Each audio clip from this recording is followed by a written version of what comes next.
अस्सलाम वालेकुम। अदबिस्तान में खुश आमदीद। आइए शुरू करते हैं एक दूसरों की ज़रूरत पूरी करने वाले मौलिज का कारी वार। मुसन्निफ़ बुशरा अमजद। उसकी आंखें मोटे रुखसारों में धुसी हुई थीं, ताहम आंखें हर तफसील का जायज़ा लेने के काबिल थीं। दरवाजे पर जो बड़ा सा नाम लिखा था, उस नाम में उसके लिए कोई ख़ास दिलचस्पी नहीं थी। वहाँ ख्वाजा लिखा था। साथ ही कोने में स्याह रंग से जो लिखा था वो दिलचस्पी का बायस था। मुश्किल अमराज की अदवियात। वो ज़ेरे लब मुस्कुरा दिया। दरवाजे पर दबाव डाला और अंदर दाखिल हो गया। दुकान ज़्यादा बड़ी नहीं थी। एजाज ने जायज़ा लिया। एक दीवार के साथ पुरानी कुर्सी खाली पड़ी थी। कुर्सी के नीचे जो खिड़की थी उसमें सलाखें दिखाई दे रही थीं। एजाज ने आगे बढ़कर खिड़की में झांका। अंदर एक सांवला सा नौजवान आदमी सफ़ेद कपड़ों में बड़े से लेजर पर झुका हुआ कलम घसीट रहा था। उसने महसूस किया कोई दुकान में आया है। उसने लेजर से सर उठाया तो उसने खुशगवार अंदाज में सर हिलाते हुए सवाल किया, यस, मेरा नाम एजाज अहमद है। एजाज। उसने नाशनासाई के साथ एजाज का नाम लेजर पर लिखा, फिर आहिस्तगी से लेजर बंद कर दिया। चेहरे पर सोच की परछाइयाँ थीं। एजाज। हाँ, एजाज। तुमने पहचाना नहीं? वो बोला। नहीं, मैं क्या कर सकता हूँ? अच्छा, मुझे मैनेजर से मिलवा दें, एजाज ने कहा। मैं ही मैनेजर हूँ, वो बोला। तुम्हारा नाम परवेज़ है? हाँ। हैरत है, एजाज बड़बड़ाया। उसके चेहरे पर कशमकश के आसार थे। तुम सलीम को नहीं जानते? वो फिर सोच में पड़ गया। सलीम कहाँ रहता है? वो पीआई सोसाइटी गुलिस्तानी जौहर में रहता है। लंगड़ा के चलता है। उसने मेरे बारे में बताया होगा। दुकान का पता भी उसी ने दिया था, एजाज ने बेचैनी से कहा।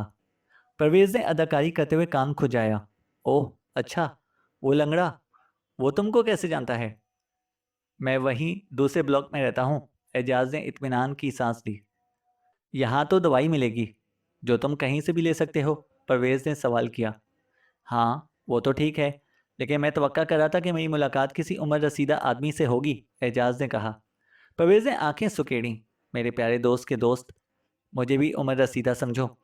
मैंने बरसों अपने बाप के ज़ेर निगरानी काम किया है। उनके इंतकाल के बाद मैंने काफ़ी तहकीकी काम किया है, लिहाजा मुझे बूढ़ा ही समझो। तुम्हें मायूसी नहीं होगी। इधर साइड से अंदर आ जाओ, वो बोला।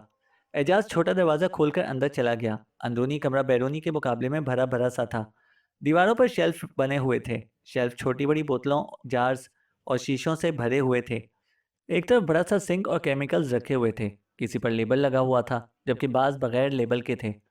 परवेज ने कुर्सी झाड़कर एजाज को बैठने का इशारा किया और कहा, मैंने वालिद मरहूम से सीखने के अलावा अपने तौर पर नई तहकीकात के जरिए मजीद अदवियात दरियाफ्त की हैं, जिनकी मालूमात सिर्फ मुझ तक ही महदूद हैं। यहाँ हम इत्मीनान से प्राइवेट गुफ्तगू भी कर सकते हैं। सलीम ने मुतारिफ कराया है, तो यकीनन तुम किसी पेचीदा मर्ज का ही शिकार होगे। खुलकर बता सकते हो, परवेज बोला। एजाज की आंखें सुकड़ गईं। मैं मरीज नहीं हूँ, वो बोला। क्या मतलब? फिर क्यों आए हो? परवेज ने पूछा। मुझे कुछ खरीदना है।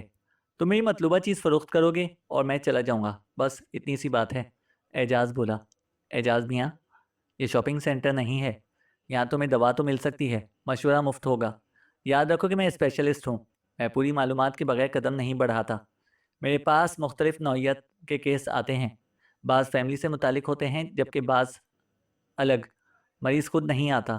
अगर ऐसा है तो मरीज़ के बारे में बताओ, या फिर कोई शनासा होगा, परवेज़ ने कहा। एजाज का मुंह बन गया। दोनों बातें हैं, वो बोला। दो? परवेज ने कान खुजाया। कहीं प्रोजेक्ट पर काम कर रहे हो? उसने दिलचस्पी से एजाज की आंखों में देखते हुए कहा। तुम्हें इससे मतलब नहीं होना चाहिए, एजाज ने गुस्सा दबाया। क्यों नहीं होना चाहिए? परवेज ने तेजी से कहा। मैं यहाँ झक नहीं मार रहा हूँ। तरीके से बात करो, वरना जा सकते हो, मुझे काम करना है। परवेज ने दोबारा लेजर खोल लिया और कलम उठा के लिखना शुरू कर दिया। अंदाज ऐसा था जैसे वो वहाँ पर तन्हा बैठा हो। एजाज भुन आ गया। वो खामोशी से परवेज को घूरता रहा। ठीक है, बिलाखिर उसने कहा, तुम्हारे तरीके से बात करते हैं। आह, परवेज ने सर उठाया। लेकिन ये मामला सीक्रेट है, सलीम ने कहा। कि मैं तुम पर एतमाद कर सकता हूँ, एजाज बोला। इसने दुरुस्त कहा था, परवेज मुस्कुराया। मैंने दो की बात की थी। एक मेरी बीवी है, नसरीन, एजाज बोला। उसकी उम्र 26 साल है। 3 साल पहले हमने मोहब्बत की शादी की थी। समझ रहे हो? एजाज ने कहा। मोहब्बत की शादी? समझ रहा हूँ, मुबारक हो। लेकिन क्या दूसरी भी बीवी है? और दोनों मरीज कैसे हो गई? वैसे मोहब्बत खुद एक मर्ज है, परवेज़ बोला। एजाज ने दिमाग को ठंडा रखने की कोशिश की। वो समझ गया था कि इसका वास्ता एक कदरे टेढ़े आदमी से पड़ गया है, लेकिन एजाज को उसकी ज़रूरत थी, उसको एजाज की नहीं। दूसरे सलीम ने उसे यकीन दिलाया था कि इसका काम यहाँ पर हो जाएगा। दूसरी बीवी नहीं, दूसरा मर्द है, एजाज बोला। ओह, अब मैं समझा, परवेज़ बोला। क्या समझे? एजाज ने सवाल किया। यही कि तुम्हें दवा की ज़रूरत नहीं है, परवेज़ दोबारा मुस्कुराया। हाँ, मुझे वो चाहिए। वो क्या? अब तो खुल जाओ, परवेज़ बोला। हाँ, मुझे जहर दरकार है, ऐसा जहर जिसका बाद में सुराग ना लगाया जा सके, एजाज ने कहा। डियर मिस्टर एजाज, तुम मर्डर की किताबें पढ़ते रहे हो जिनमें आले कत्ल जहर होता है, ऐसा जहर जो पोस्टमार्टम में साबित ना हो सके। ऐसा कुछ नहीं होता, ये इतना सादा नहीं है जितना महसूस होता है, परवेज़ बोला। हूँ, एजाज के चेहरे पर हल्की सी मायूसी नजर आई, लेकिन उसने कुछ कहना चाहा। फिक्र ना करो, परवेज़ ने हाथ उठाया। मैं कुछ ना कुछ करूँगा। क्या नाम बताया तुमने अपनी बीवी का? हाँ, नसरीन। बल्कि नसरीन एजाज। मुझे बताओ, नसरीन खाने में क्या पसंद करती है? परवेज़ ने पूछा। खाने में? एजाज सोच में पड़ गया। ऐसी चीज़ जिसकी वो ज़्यादा शौकीन हो, परवेज़ ने वजाहत की। हाँ, वो डिनर में सलाद ज़रूर लेती है। डिनर ख्वाह कुछ भी हो, एजाज ने जवाब दिया। गुड, परवेज़ चहका। गुड?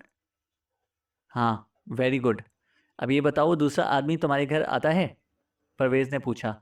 हाँ, हर हफ्ते डिनर पर। हम साथ डिनर करते हैं।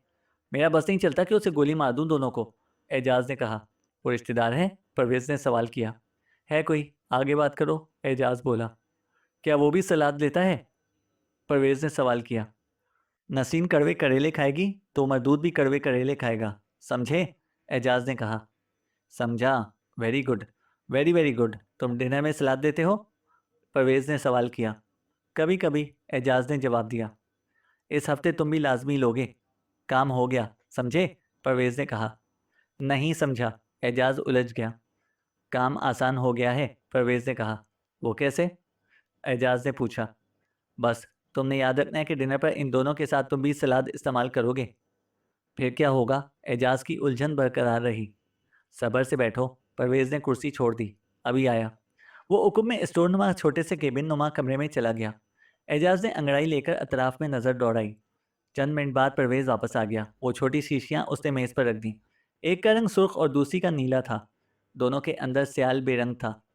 सुर्ख रंग की शीशी में जो जहर है, ये मैंने खंबी से बनाया है। कैसे और क्यों कर वो तुम्हारी समझ में नहीं आएगा, परवेज़ बोला। जायका कैसा है? एजाज ने सवाल किया। बेजायका है, परवेज़ ने कहा। सुर्ख शीशी का स्याल तुम्हें सलाद में डालना है। सादा अमल है, यह खुद पूरी तरह सराहियत कर जाएगा। अचानक एजाज के चेहरे पर रंग आ गया। लेकिन मैं कैसे इस्तेमाल करूँगा? परवेज़ ने दांतों की नुमाइश की। बेहतर है कि मुझे अपनी बात को पूरी करने दो। गौर से सुनते रहो। जब 3 अफराद डिनर करेंगे, डिनर के बाद 2 मर जाएंगे और एक सलामत रहेगा। लाजमी पुलिस बच जाने वाले पर शक करेगी, लेकिन अगर तीसरा मरने की बजाय बीमार हो जाएगा तो ऐसी सूरत में इसे बहुत ज़्यादा मशकूक समझा नहीं जाएगा। पॉइंट यह है कि मिस्टर इजाज, तुम मरने की बजाय अलील हो जाओगे और इलाज के बाद सेहतयाब, परवेज़ ने कहा। मैं समझा नहीं, एजाज की आंखों में सवाल था। परवेज़ ने नीले रंग की शीशी उठाई। आखिर ये किस लिए है? वो बोला। ये क्या है? एजाज ने कहा। ये तरियाक है, परवेज़ ने फ़ख्र से कहा। गैर मामूली और कमाल है। जहरीली सलाद खाने से पहले तुम इसे पी लेना। खाने से कम से कम 6 घंटे पहले लेना होगा। तुम हर किस्म के शक व शुबे से बालातर रहोगे। जब तुम सलाद इस्तेमाल करोगे, इस वक्त तक तरियाक की हर अलामत तुम्हारे जिस्म से गायब हो चुकी होगी। अलबत्ता वो अपना काम करेगा। तुम बीमार हो जाओगे, परवेज़ ने कहा। और जहरीले सलाद की अलामत? एजाज ने सवाल उठाया।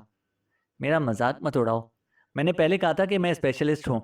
डिनर करने वालों के बदन से कोई माई का लाल कुछ भी ट्रेस नहीं कर सकता। परवेज़ ने दोनों शीशियाँ एजाज के आगे कर दी। लाओ, निकालो 40,000 रुपये। क्या? 40,000? एजाज का मुंह खुल गया और आवाज़ अज खुद बुलंद हो गई। इतनी सी दवा की 40,000? परवेज़ की पेशानी शिकन आलूद हो गई। मिस्टर, ये दवा नहीं है। ये नायाब जहर और तरियाक कहीं से भी नहीं मिलेगा, परवेज़ बोला। तुम लूट रहे हो। एजाज ने मेज़ पर हाथ मारा। लूट रहा हूँ? जाओ फिर गन खरीद के अपना मसला हल कर लो, परवेज़ ने बेनियाजी से कहा। इधर देखो, एजाज का दिमाग गर्म हो गया। मैं टके की चीज़ हज़ारों में नहीं खरीदता। मुझे क्या मालूम, हो सकता है इनमें सादा पानी भरा हुआ हो, एजाज बोला। वाह, बहुत खूब, परवेज़ ने ताली बजाई। ऐसा करो कि सुर्ख शीशी से पानी पी लो, देखो कि क्या होता है। मैं कारोबारी आदमी हूँ, ऐसा कुछ नहीं करूँगा, बल्कि कारोबारी डील करूँगा। 50,000 कैश लेकर नहीं घूम रहा हूँ। 5,000 अभी दूंगा, और काम वैसा हुआ जैसा कि तुम बता रहे हो तो बकिया रकम भी अदा कर दूंगा। सलीम की वजह से तुम मुझ पर भरोसा कर सकते हो, एजाज ने कहा। परवेज ने पुरसोच अंदाज में एक तवील वक्फा लिया, फिर बोला, ये मेरे कारोबारी असूल के खिलाफ है। क्या याद करोगे, पहली मरतबा असूल शिकनी कर रहा हूँ। गोया परवेज ने हामी भर ली, लेकिन 5,000 नहीं, 10,000। एजाज ने जेब में हाथ डालकर वॉलेट निकाला, फिर 2 5,000 के नोट परवेज के हाथ पर रख दिए और दोनों शीशियाँ उठा लीं। दोनों एक साथ बैरूनी कमरे में बाहर आए। बाहर निकलते हुए एजाज ने साइन बोर्ड की तरफ इशारा किया जहाँ ख्वाजा लिखा हुआ था। ख्वाजा, परवेज, तुम हो? परवेज ने नफ़ी में सर हिलाया। असल मालिक मेरे वालिद मरहूम ख्वाजा मकसूद, मैं सिर्फ परवेज़ हूँ। एक भाई था, वो कम उम्री में फौत हो गया। मैंने ये नाम नहीं बदला, परवेज़ ने बताया। फिर मिलेंगे, एजाज ने हाथ मिलाया। खुदा हाफिज दोस्त, परवेज़ बोला। सड़क पर गाड़ी की तरफ जाते हुए एजाज मसरूर था। वो सीटी बजाते हुए सोच रहा था कि 50,000 में 2 शफाफ मर्डर सौदा बुरा नहीं ही था।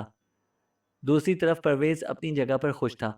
वो जानता था कि दोबारा एजाज की शक्ल नहीं दिखाई देगी। जिंदा रहेगा तो मिलेगा। परवेज़ को इल्म था कि एजाज खुद भी कोई बावफा शौहर नहीं था। 10,000 ख्वामख्वाह ही मिल गए थे।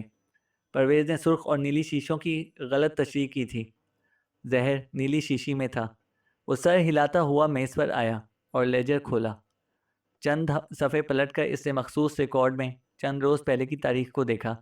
वहाँ लिखा था, ख़ास खिदमत के 50,000 वसूल पाए।